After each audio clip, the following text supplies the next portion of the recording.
Good morning. On killing a tree, G.A. Patel. See, I am not going deep into the introduction of the poet. It's a poem written by the famous Indian English writer, uh, prominent Indian writer in English, G.A. Patel. And I am not reading the biography of the reader, the other works of the reader.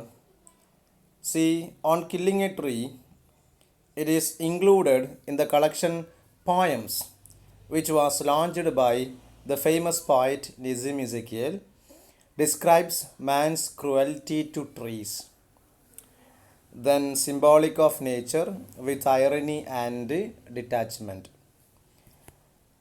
The step by step process in annihilating the tree is minutely portrayed in the poem. The tree has grown slowly, consuming the earth. It has become strong, absorbing air, water, sunshine, and it has rooted itself deep into the soil. Hence, mere acts of hacking and chopping can destroy the tree. Then it has remarkable powers of resilience. So man decides to pull out the root itself and cuts the tree into convenient pieces. His torture of the felled tree continues by scorching and choking it in the sun and air and by browning and hardening through the various chemical process. Man is not unaware of benefits of trees in life, but his greed for wealth has made him utterly callous and insensitive. So let me give you an outline of the poem first. ഈ ഒരു കവിത എന്ന് പറയുന്നത് ശരിക്കും പ്രകൃതി nature പ്രകൃതിയെ നശിപ്പിക്കുന്നതുമായി ബന്ധപ്പെട്ട് മരങ്ങൾ മുറിച്ച് കളയുന്നതുമായി ബന്ധപ്പെട്ട് വളരെ ഐറോണിക് ആയിട്ടുള്ള ഒരു കവിതയാണ്. അപ്പോൾ ഒരു മരം എങ്ങനെയാണ് മുറിക്കേണ്ടത്, മരം എങ്ങനെ മുറിച്ചാലാണ് പൂർണ്ണമായിട്ടും ഡിസ്ട്രോയ് ചെയ്യപ്പെടുന്നത് എന്നതിനെക്കുറിച്ച് വളരെ പാരഡോക്സിക്കലായി ഐറോണിക്കലായിട്ടാണ് ഇദ്ദേഹം നമ്മോട് സംസാരിക്കുന്നത്. ഒരു മരം സാധാരണ വെട്ടി ഇടുന്നോടുകൂടി ഒരു മരം നശിക്കുന്നില്ല. ആ മരം നശിക്കണമെങ്കിൽ ഒരുപാട് കാര്യങ്ങൾ ചെയ്യേണ്ടതുണ്ട്. ഇതൊക്കെ മരം എങ്ങനെ നശിപ്പിക്കുന്നു എന്നതിനെ എക്സാമ്പിളായിട്ട് അല്ലെങ്കിൽ എന്നത് പഠിപ്പിക്കാൻ വേണ്ടിയല്ല ഇദ്ദേഹം കവിതയിലൂടെ പ്രസൻറ്റ് ചെയ്യുന്നത്. അതായത് ആളുകൾ ഈ ഒരു രീതിയിലൊക്കെയാണ് മരത്തെ നശിപ്പിക്കുന്നത് എന്ന് കാണിക്കാൻ വേണ്ടിയിട്ടാണ് ഇദ്ദേഹം ഇവിടെ ഈ ഒരു രീതിയിൽ കവിത എഴുതിയിട്ടുള്ളത്. ഞാൻ സമയം കളയുന്നില്ല. Let's move on to the poem. Okay, പെട്ടെന്ന് കവിതയിലേക്ക് കടക്കാം. So the poem, the text, the first stanza. It takes much time to kill a tree. Not a simple jab of the knife will do it. It has grown slowly, consuming the earth, rising out of it, feeding upon its crest, absorbing years of sunlight, air, water, and out of its leprous hide sprouting leaves. So it takes much time to kill a tree. That means it is not simple to kill a tree. It needs much time. And not a simple jab of the knife will do it. Not a simple cut of the knife will do it. It is not enough to give a sharp cut with a knife to kill it. So വെറും ഒരു simple jab, knife കൊണ്ട്, കത്തി കൊണ്ട്, ഒരു സിമ്പിളായിട്ടുള്ള വെട്ട് കൊണ്ട് നമുക്കൊരു മരത്തെ കൊല്ലാൻ സാധിക്കില്ല. Why? Because it has grown slowly. ഈ ഒരു മരം എന്ന് പറയുന്നത് has grown slowly. It takes time to grow up. അല്ലേ, ഒരുപാട് സമയമെടുത്തിട്ടാണ് ഭൂമിയിൽ ഈ മരം വളർന്ന് വലുതായിട്ടുള്ളത്. എങ്ങനെയാണ് വളർന്നത്? കൺസ്യൂമിങ് ദ എർത്ത്, നമ്മുടെ ഭൂമിയെ തിന്നുകൊണ്ട്, അല്ലെങ്കിൽ ഭൂമിയെ കൺസ്യൂം ചെയ്തുകൊണ്ട്, ഭൂമിയിൽ നിന്നും ഇതിനാവശ്യമായ ഇൻഗ്രീഡിയൻസ് ഒക്കെ വലിച്ചെടുത്തുകൊണ്ട്, കൺസ്യൂം ചെയ്തുകൊണ്ട്, ഉപയോഗിച്ചുകൊണ്ട് ഈ മരം സാവധാനത്തിൽ വളർന്ന് വലുതായതാണ്. ഒരു സുപ്രഭാതത്തിൽ ഓൾ ഓഫ് എ സഡൻ ഇങ്ങനെ ഒരു മരം ഉണ്ടായതല്ല, ഒരുപാട് വർഷങ്ങൾ എടുത്തുകൊണ്ടാണ് ഈ മരം വളർന്ന് വലുതായിട്ടുള്ളത്. Rising out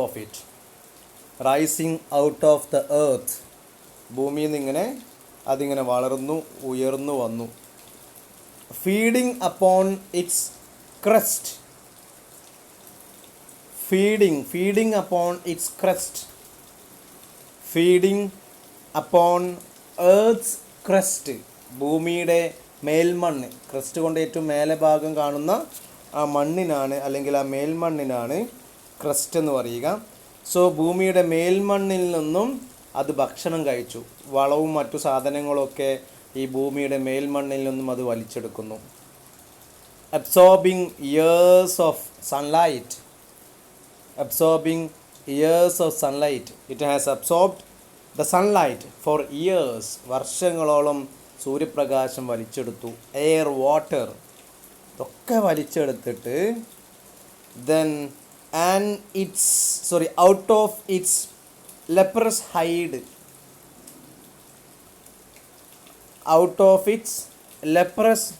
hide, hide means skin, leprous means നമ്മൾ ഈ എന്താ പറയുക, കുഷ്ഠം ഒക്കെ വന്ന ആളുകളുടെ തൊലി നല്ല കാഠിന്യമേറിയ തൊലിയാണ്. അപ്പോൾ അതുപോലെയുള്ള റിസംബ്ലിങ് ലെപ്രസി എന്നാണ് അതിൻ്റെ അർത്ഥം. ലെപ്രസി പോലെ തോന്നിക്കുന്ന, ഒരു കുഷ്ഠരോഗം വന്ന ആളുകളുടെ തൊലി പോലെ തോന്നിക്കുന്ന ആ തൊലിയിൽ നിന്നും സ്പ്രൗട്ടിങ് ലീവ്സ്, ആര് മുളച്ചു വരുന്നു? ഇലകൾ പുറത്തേക്ക് വരുന്നു. ഇങ്ങനെയാണ് ഒരു മരം നമ്മുടെ ഭൂമിയിൽ വളർന്നു വരുന്നത്. ചുമ്മാ ഒരു ദിവസം പെട്ടെന്നൊരു സുപ്രഭാതത്തിൽ വലിയൊരു മരമുണ്ടായതല്ല, ഒരുപാട് വർഷങ്ങളുടെ കാത്തിരിപ്പിനൊടുവിലാണ് നമ്മൾ ഇന്ന് കാണുന്ന മരം ഉണ്ടായത്. അതുകൊണ്ട് തന്നെ ഒരൊറ്റ വെട്ടുകൊണ്ട് മരത്തെ നശിപ്പിക്കാൻ നിങ്ങൾക്ക് സാധിക്കുമെന്ന് നിങ്ങൾ വിചാരിക്കണ്ട. മരത്തെ നശിപ്പിക്കണമെങ്കിൽ ഒരുപാട് സമയം, അത്ര സിമ്പിളല്ല. So hack and chop, but this alone won't do it. അതുകൊണ്ട് ഹാക്ക് ചെയ്യുക എന്ന് പറഞ്ഞാൽ cut in to pieces in a rough and violent way, വളരെ റഫായ വയലൻ്റായ രീതിയിൽ ഇങ്ങനെ തുരുതുരാ വെട്ടുന്നതിനാണ്, പീസാക്കി വെട്ടുന്നതിന് ഹാക്ക് എന്ന് പറയാം. ചോപ്പ് എന്ന് പറയുന്നത് ചെറിയ ചെറിയ കഷ്ണങ്ങളായി സാധാരണ വെട്ടുന്ന പോലെ വെട്ടുന്നു. രണ്ടും വ്യത്യാസമുണ്ട്. ഒന്ന് നമ്മൾ വളരെ റഫായിട്ട് വളരെ വയലൻ്റായിട്ട് വെട്ടി നശിപ്പിക്കുന്നതിന് ഹാക്ക് എന്ന് പറയുക. സോ ഹാക്ക് ആൻഡ് ചോപ്പ്, നിങ്ങളെന്ത് ചെയ്യുക, ഇതിനെ തുരുതുരാ വെട്ടി ചെറിയ പീസാക്കണം. But this alone won't do it. പക്ഷെ അത് മാത്രം പോരാ. മരത്തെ നശിപ്പിക്കണമെങ്കിൽ, മരത്തെ കൊല്ലണമെങ്കിൽ ഇങ്ങനെ ചെറിയ പീസാക്കിയാൽ മാത്രം പോരാ. പിന്നെയാ not so much pain will do it. ഈ മരം നശിക്കപ്പെടണമെങ്കിൽ അത്ര വേദന സഹിച്ചാൽ പോരാ. അത്രയും വേദന മതിയാകൂല, കുറച്ചും കൂടെ ചെയ്യണം. മരം നശിപ്പിക്കണമെങ്കിൽ നിങ്ങൾ ഈ വെട്ടുകൊണ്ടുണ്ടാകുന്ന വേദന പോരാ മരത്തിന് നശിക്കാൻ. പിന്നെയാ the bleeding bark will heal and from close to the ground will rise curled green picks. The bleeding bark, ഈ ബ്ലഡ് ഒലിക്കുന്ന, കറകൾ ഒലിക്കുന്ന ആ ബാക്ക്, അതിൻ്റെ തൊലി എന്ത് ചെയ്യും? വിൽ ഹീൽ, അത് ക്യൂറാകും, അത് സുഖമാകും. And from close to the ground, ആ മരം വെട്ടി പീസായി കിടക്കുന്ന ആ പീസ് ഭൂമിയോട് ചേർന്ന് നിൽക്കുന്ന ഭാഗത്ത് നിന്നും വിൽ റൈസ്, അവിടുന്ന് ഉയർന്നു വരും കേൾഡ് ഗ്രീൻ ട്വിക്സ്, നല്ല വളഞ്ഞ ചുരുണ്ട പച്ച നിറത്തിലുള്ള ഈ പറയുന്ന ട്വിഗുകൾ, ചെറിയ എന്താ പറയുക, ഇതിൻ്റെ നാമ്പുകൾ ഇങ്ങനെ വളർന്നു വരുന്നതായിട്ട് കാണാം. മരം നിങ്ങൾ വെറുതെ വെട്ടിയിട്ടിട്ട് കാര്യമില്ല. വെറുതെ വെട്ടിയിട്ട് കഴിഞ്ഞാൽ പിന്നീട് നാളെയും എന്ത് ചെയ്യും, അതിൻ്റെ വെട്ടിയിട്ട ഭാഗത്ത് നിന്ന്, ഭൂമിയോട് ചേർന്ന് നിൽക്കുന്ന ഭാഗത്ത് നിന്നും എന്ത് വരും, നാളെ മുളകൾ പുതിയതായിട്ട് വരും. പിന്നെയാ miniature boss which if unchecked will expand again to former size. miniature boss എന്ന് പറഞ്ഞാൽ ചെറിയ ബോസ്, ചെറിയ ബ്രാഞ്ചുകൾ വരും അല്ലേ. ചെറിയ ബ്രാഞ്ചുകൾ വന്നിട്ടോ which if unchecked, നിങ്ങളത് പരിശോധിച്ചിട്ടില്ലെങ്കിൽ വിൽ എക്സ്പാൻഡ് അഗൈൻ, വീണ്ടും അത് വളർന്ന് വലുതാകും ടു ഫോർമർ സൈസ്, മുമ്പത്തെ സൈസിലേക്ക്. എന്ന് പറഞ്ഞാൽ ഈ പറയുന്ന ചെറിയ രീതിയിൽ മുള പൊട്ടി ആ മുളകൾ നമ്മൾ ശ്രദ്ധിച്ചിട്ടില്ലെങ്കിൽ അത് വലിയ ബ്രാഞ്ചുകളായി വീണ്ടും പഴയ മരത്തിൻ്റെ രൂപത്തിലേക്ക് മാറും. അദ്ദേഹം ഈ ഒരു സ്റ്റാൻസയിലൂടെ പറയുന്നത് വെറും ഒരു വെട്ട് അല്ലെങ്കിൽ കഷ്ണങ്ങളാക്കി വെട്ടിയത് കൊണ്ട് മാത്രം മരം നശിക്കില്ല. കാരണം ആ കഷ്ണങ്ങളിൽ നിന്നും ഭൂമിയോട് ചേർന്ന് നിൽക്കുന്ന ഭാഗത്ത് നിന്ന് വീണ്ടും മുളകൾ പൊന്തും. ആ മുളകൾ നിങ്ങൾ ശ്രദ്ധിച്ചിട്ടില്ലെങ്കിൽ അത് വീണ്ടും പഴയ പോലെ ഒരു മരമായി തീരും. അതുകൊണ്ട് നിങ്ങൾ എന്ത് ചെയ്താൽ പോരാ, മരത്തെ വെറുതെ കഷ്ണങ്ങളാക്കി വെച്ചാൽ പോരാ. പിന്നെയാ നോ അത് മാത്രം പോരാ, പിന്നെ എന്താ ചെയ്യേണ്ടത്? The root is to be pulled out. അതിൻ്റെ വേര് നിങ്ങൾ പിഴുതെടുക്കണം. Out of the anchoring earth, നല്ല ഡീപ്പ് റൂട്ടഡായ ആഴത്തിൽ നങ്കൂരമിട്ട് കിടക്കുന്ന ഭൂമിയിൽ നിന്നും ആ ഒരു റൂട്ടിനെ നിങ്ങൾ പിഴുതെടുക്കണം. It is to be roped. മാത്രമല്ല അതിന് നിങ്ങൾ എന്ത് ചെയ്യണം, റോപ്ഡ് കയറ് കൊണ്ട് കെട്ടണം, അല്ലെങ്കിൽ റോപ്പ് ചെയ്യണം, ടൈഡ് കെട്ടണം. ആൻഡ് പുൾഡ് ഔട്ട്, അതിനെ വലിച്ചെടുക്കണം. Then snapped out or pulled out entirely.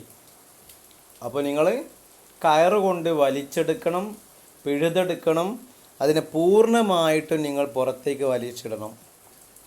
Out from the earth cave. എവിടുന്നാണ് വലിക്കേണ്ടത്? ഈ ഗുഹ പോലെയുള്ള ഭൂമിയിൽ നിന്നും നിങ്ങൾ വലിച്ചെടുക്കണം. അതായത് നമുക്കറിയാം, ഒരു വേര് പിഴുതെടുത്ത് കഴിഞ്ഞാൽ അവിടെ ഒരു ഗുഹ പോലെ കാണാം അല്ലേ. അപ്പോൾ അതിൽ നിന്നും ഈ മരത്തെ നിങ്ങൾ വലിച്ചെടുക്കണം. And the strength of the tree exposed. അങ്ങനെ വലിച്ചെടുക്കുന്ന സമയത്ത് ഈ ഭൂമിയുടെ സ്ട്രെങ്ത്, ശക്തി നിങ്ങൾക്ക് മുമ്പിൽ വെളിവാക്കപ്പെടും, നിങ്ങൾക്ക് മുമ്പിൽ തുറന്ന് കാണിക്കും. എത്രത്തോളം ശക്തിയുണ്ട് ഈ മരത്തിന് എന്ന് നിങ്ങൾക്ക് മനസ്സിലാകും. The source white and wet, most sensitive, hidden for years inside the earth. അപ്പോൾ ആ വേരുകൾ വെളുത്തതും നനവുള്ളതും നല്ല സെൻസിറ്റീവായതുമായ അത് ഭൂമിക്കടിയിൽ വർഷങ്ങളോളം മറഞ്ഞു കിടക്കുകയായിരുന്നു എന്ന് നിങ്ങൾക്ക് മനസ്സിലാകും. ഭൂമി മരത്തിൻ്റെ സോഴ്സ്, ഉറവിടം, വൈറ്റ് ആൻഡ് വെറ്റ്. നമുക്കറിയാം, വേര് പൊട്ടിച്ച് കഴിഞ്ഞാൽ ഒരു വൈറ്റ്നെസ് കാണാം ചില വേരുകൾ അല്ലേ. ആ വേരിൻ്റെ വൈറ്റായ വെള്ള കളറായ നനവുള്ള, മോസ്റ്റ് സെൻസിറ്റീവ്, വളരെ സെൻസിറ്റീവായ, അതുപോലെ ഹിഡൻ, മറഞ്ഞു കടന്നിരുന്ന, ഫോർ ഇയേഴ്സ്, വർഷങ്ങളോളം, ഇൻസൈഡ് ദ എർത്ത്, ഈ പറയുന്ന ഭൂമിക്കടിയിൽ വർഷങ്ങളോളം മറഞ്ഞു കടന്നിരുന്ന ഈ ഒരു സോഴ്സിനെ നിങ്ങൾക്ക് മുമ്പിൽ വെളിവാക്കപ്പെടും.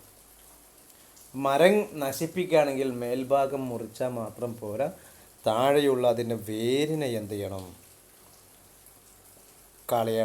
വേരിനെ പിഴുതെടുക്കണം. ഇനിയാണ് കാര്യങ്ങളിലേക്ക് വരുന്നത്. Then the matter of scorching and choking in the sun and air. ഇനിയാണ് അടുത്ത പരിപാടി. മരത്തെ കൊല്ലാൻ നിങ്ങൾ വെറും വെട്ടിയിട്ട് കാര്യമില്ല, വേര് പിഴുതെടുക്കണം. നിങ്ങൾ മുറിച്ചിട്ട കഷ്ണങ്ങൾ ഇനി എന്ത് ചെയ്യണം എന്നാണ് പറയുന്നത്? Matter of scorching.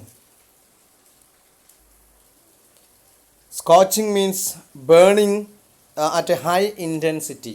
നല്ല ശക്തമായ ചൂടിൽ ശക്തമായി നിങ്ങളതിനെ ചൂടാക്കണം, ബേൺ ചെയ്യണം. And choking. ചോക്കിംഗ് എന്ന് പറഞ്ഞാൽ to make someone stop breathing by pressure, by pressing their throat with the hands. നമ്മൾ ശ്വാസം മുട്ടിക്കുക എന്ന് പറയില്ലേ, അപ്പോൾ നമ്മുടെ ഈ മരത്തിനെ നമ്മൾ നന്നായി ശ്വാസം മുട്ടിക്കണം. In the sun and air. നല്ല വെയിലത്ത് വെച്ചിട്ട്, പുറത്ത് നല്ല വെയിൽ കൊള്ളിച്ചിട്ട് എന്ത് ചെയ്യണം, ഈ മരക്കഷ്ണത്തെ നമ്മൾ ശ്വാസം മുട്ടിച്ച് ചുട്ടെടുക്കണം. ഓക്കെ. അങ്ങനെ നമ്മൾ വെയിലത്ത് ചുട്ടെടുത്ത് കഴിഞ്ഞാൽ Browning, it lost is colour അല്ലേ, ഒറിജിനൽ കളർ നഷ്ടപ്പെട്ട് അതൊരു ബ്രൗൺ കളറായി മാറും. ഹാർഡനിങ്, നല്ല കരുത്ത്, നല്ല ഹാർഡായിട്ട് മാറും, നല്ല പരുക്കനായിട്ട് മാറും. ദെൻ ട്വിസ്റ്റിങ്, അതിങ്ങനെ വളയും, അതിൻ്റെ ജലാംശമൊക്കെ നഷ്ടപ്പെട്ടിട്ട് അത് വളയാൻ തുടങ്ങും. വിതറിങ്, വിതറി എന്ന് പറഞ്ഞാൽ ഫെയ്ഡ് ചെയ്യുക, ഫെയ്ഡിങ് ഫ്രം ലൈഫ്, അത് ഫെയ്ഡാവും. And then it is done. അങ്ങനെ ചെയ്ത് കഴിഞ്ഞാൽ നിങ്ങളൊരു മരത്തെ കൊന്നു എന്നാണ് അർത്ഥം. അപ്പോൾ ഇതിലൂടെ അദ്ദേഹം പറയുന്നത് ശരിക്കും മരത്തെ കൊല്ലുക എന്നതിനെ പ്രോത്സാഹിപ്പിക്കാൻ വേണ്ടിയല്ല. അദ്ദേഹം പറയുന്ന മരങ്ങളെ ഈ രീതിയിലാണ് ആളുകൾ കൊല്ലുന്നത് എന്ന് പറഞ്ഞാൽ, ഒരു മരത്തിൽ നിന്നും പിന്നീടൊരു മരത്തിന് വളരാനുള്ള സ്കോപ്പില്ലാണ്ട് മറ്റൊരു മരത്തിന് വളരാൻ സമ്മതിക്കാത്ത രീതിയിൽ ഇതിൽ നിന്നുള്ള ജലാംശത്തെ വറ്റിച്ച് ഉണക്കി മനുഷ്യൻ അവൻ്റെ ആവശ്യത്തിന് വേണ്ടി ഉപയോഗിക്കുമ്പോൾ നമ്മുടെ ഭൂമുഖത്തു നിന്ന് മരങ്ങൾ ഒരുപാട് നഷ്ടപ്പെടുന്നു എന്നതുമായി ബന്ധപ്പെട്ടൊരു മെസ്സേജാണ് ഇദ്ദേഹം ഈ കവിതയിലൂടെ നൽകുന്നത്. സോ ഞാനിവിടെ നിർത്തുകയാണ്.